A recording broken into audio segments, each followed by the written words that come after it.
ओम शम शनिश्चराय नमः। शनिदेव की कुदृष्टि हम पर नहीं पड़ती, बल्कि हम शनिदेव के न्याय से ही कुंठित होते हैं। वह न्याय भी हमारे कर्म का ही परिणाम होता है। जैसा ही हम कर्म करेंगे वैसा ही हमें न्याय मिलेगा। हम इसे शनि की कुदृष्टि मानते हैं, लेकिन यह नहीं है। शनि न्याय के देवता हैं और न्याय कभी भी गलत नहीं होता। और शनिदेव का न्याय तो बिल्कुल ही गलत नहीं हो सकता।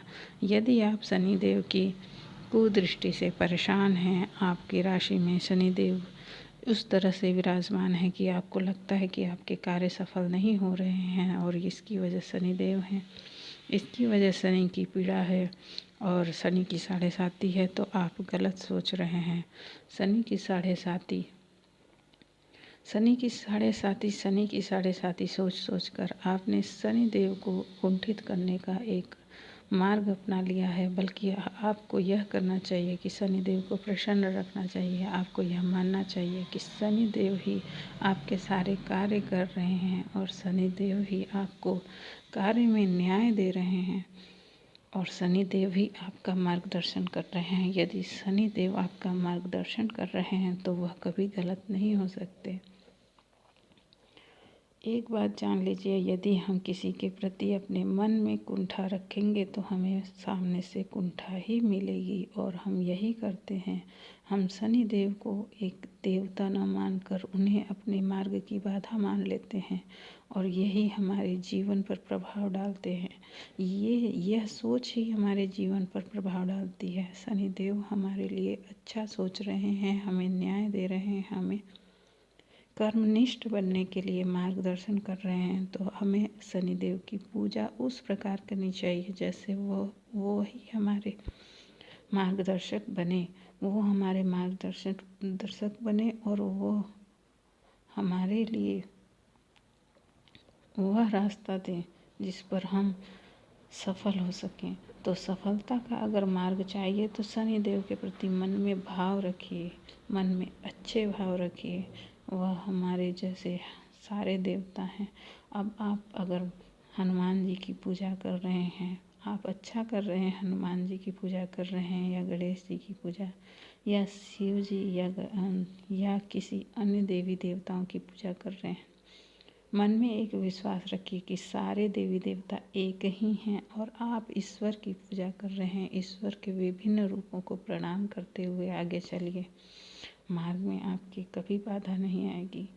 ईश्वर के विभिन्न रूपों को प्रणाम करते हुए, शनिदेव का ध्यान करते हुए, शनिदेव को दिया जलाते वक्त शनिदेव के लिए मन में एक ऐसा भाव रखिए जैसे वही आपके मार्गदर्शक हो।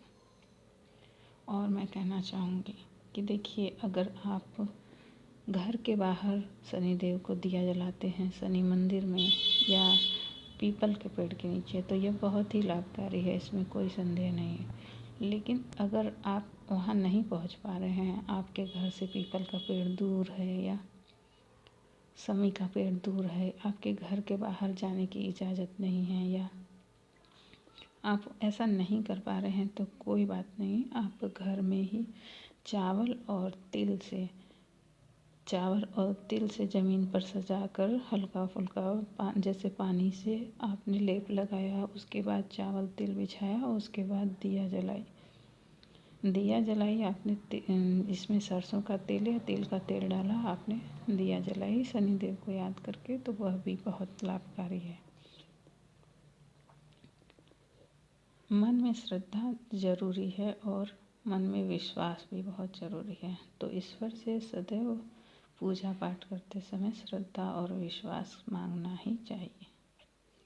हमें इतना तो अवश्य कर लेना चाहिए कि अपने लिए प्रभु से श्रद्धा और विश्वास की कामना करें कि मेरा ध्यान सदैव ईश्वर की भक्ति में लगे और मैं हमेशा ईश्वर के लिए ऋणी महसूस करूं और मैं हमेशा ईश्वर के शरण में अपने लिए एक स्थान बना सकूं।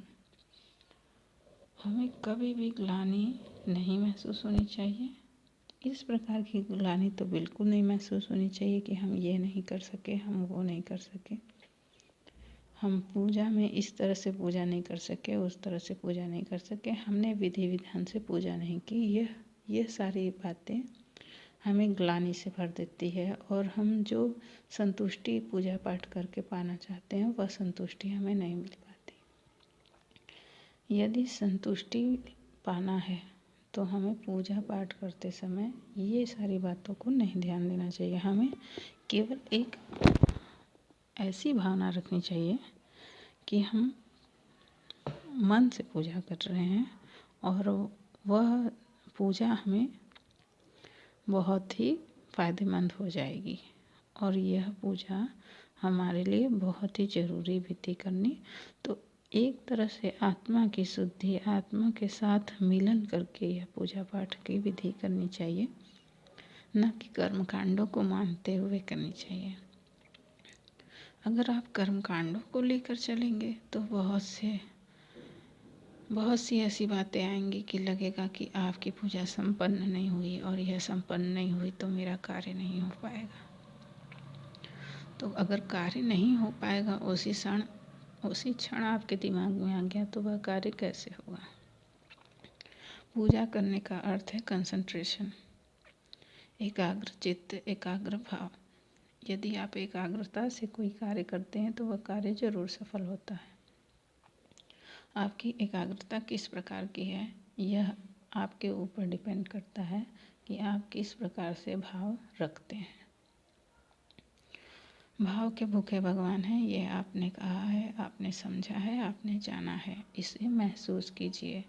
अगर इसे महसूस करके भी देखेंगे तो आपको लगेगा कि हाँ, भगवान ने मेरी पूजा ले ली। आप यह विश्वास रखिए कि भगवान आपसे सदैव प्रसन्न रहते हैं। भगवान आपके पूजा पाठ से भी प्रसन्न है, आपके कार्यों से भी प्रसन्न है। यदि किसी कार्य को करने में यह लगता है कि भगवान आप पे प्रसन्न नहीं है तो उस कार्य को चेक कीजिए। हो सकता है कि वह कार्य कुछ गलत हो, वह सही कार्य नहीं होगा, तभी ऐसा आपके मन में विचार आ रहा है।